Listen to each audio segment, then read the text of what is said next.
Welcome! Today I'll be sharing real data on the total cost of renovating your kitchen based on actual projects completed throughout California. I'll be breaking down the cost of kitchen remodels into 3 tiers: low end, mid-range, and high end. I'll also call out the expected return on investment in terms of added home equity. All the data in this video is provided by the home advisory company Realm, and this information will help you compare different kitchen quality levels and various material options to ultimately determine if they're worth the money. Now, before we dive into the details, it's important to note that the kitchen is typically the most expensive room in the house to remodel, and labor contributes a significant portion to the overall cost, and rates for labor will vary based on your specific location, with California usually being the most expensive. However, no matter where you live, these numbers can serve as a useful rule of thumb. Let's start by setting some assumptions for this data model. The first assumption is that your current kitchen is at least 10 years old and in need of a complete cosmetic refresh. So that includes replacing cabinets, countertops, backsplash, appliances,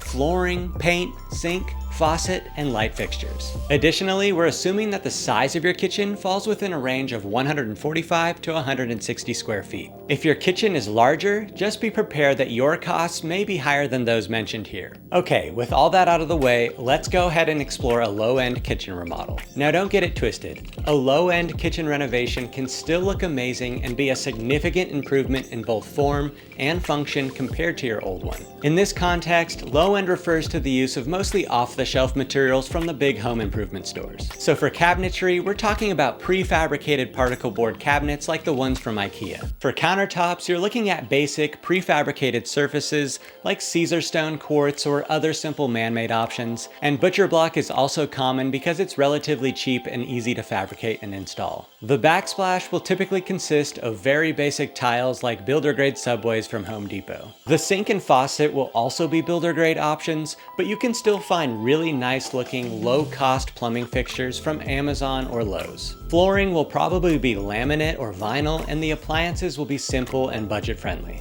So let's get to the numbers. In Los Angeles, a low-end kitchen remodel generally costs between $35,000 and $49,000. In the Bay Area, the cost ranges from $39,000 to $53,000, while in Sacramento, it falls between $31,000 and $37,000. According to Realm's analysis, a low-end kitchen renovation offers an impressive 85% return on investment. For example, if you invest $35,000 in your kitchen, you can expect to add $29,750 in home equity. I did a low-end kitchen renovation at my house about 5 years ago, and I've been super happy with it. As I mentioned at the beginning, the data showcased in this video comes from Realm, a trusted home advisory company dedicated to helping homeowners achieve their renovation dreams while saving them up to 45% compared to the competition. If you're looking to do any sort of remodeling project but aren't sure where exactly to start, Realm specializes in handling the entire process from design to completion for you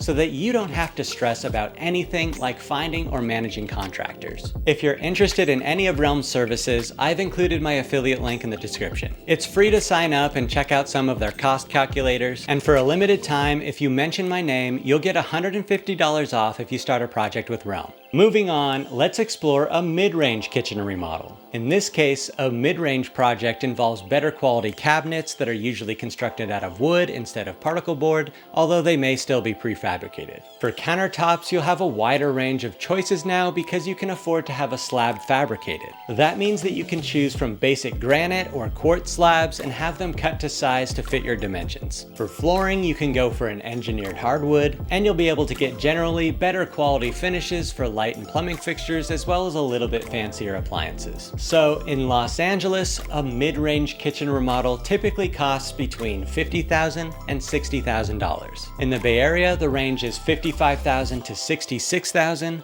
while in Sacramento, it falls between $45,000 and $51,000. According to Realm, a mid-range kitchen renovation offers a 76% return on investment. So for instance, investing $50,000 can potentially add 38 $48,000 in home equity. Lastly, let's explore high-end kitchens. As you can imagine, a high-end kitchen showcases the finest materials and finishes. This includes custom wood cabinetry, natural stone countertops like marble or quartzite, more interesting backsplash tiles or stone slabs on the backsplash, high-end appliances like Wolfer Sub-Zero, a big apron front sink, solid brass faucet, and designer pendant lights. In Los Angeles, a high-end kitchen remodel exceeds $65,000, while in the Bay Area, the range starts at $70,000, and in Sacramento, it will cost over $60,000. And according to Realm, a high-end kitchen renovation actually offers the highest return on investment at 90%. So if you spend $65,000 on your kitchen, you can expect to add $58,500 in home equity. Now, of course, you can mix and match low-end materials with high-end ones to achieve your desired look while staying within your budget. And if you take on some or all of the installation yourself, you can save 50% or more on the total cost of the project. For example, in my own kitchen remodel, my wife and I did everything except for the countertop installation, and we used mostly low-end materials except for the engineered hardwood floors. I ended up installing IKEA cabinets with solid wood fronts and prefab Caesarstone quartz countertops. However, that's the last time I ever install a tile backsplash myself. So it's important to point out that there could be additional costs if you decide to do mechanical upgrades like relocating plumbing, adding a gas line, changing electrical wiring, or structural changes like knocking down walls and adding additional framing in the ceiling. These factors go beyond the cosmetic finishes and will add to the overall cost. If you're curious about which kitchen projects are feasible to be done DIY and which ones you should probably leave to the pros, check out this video.